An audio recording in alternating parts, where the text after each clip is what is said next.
Balikan ako ang mga isda kay na kuan ko na amis ko sa kadaghan. Unya mo ra silang nagpared. Ana oh. Ay.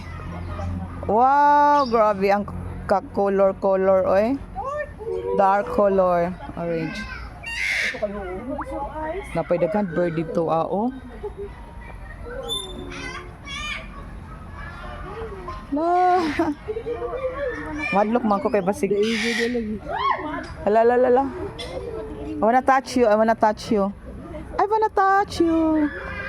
I wanna touch you. I wanna touch.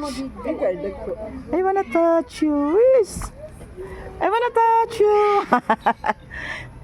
Madlok sad ko eh basig ko anon pa lang ko kamot. Ha?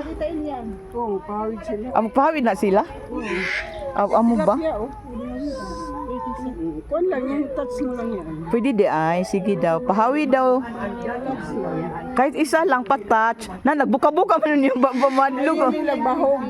Yan na. Katog, ang mga dako di ay kay pwede siya magpahawid. Yes. Kani gusto na kaning dark color. Na. Hala, oy. Asa man, gusto pagpahawid sa ako. Yes. Pahawid ang dagkuan. Gani, ang mga dagko inon, magpahawid ba? Ang gagmay idlas.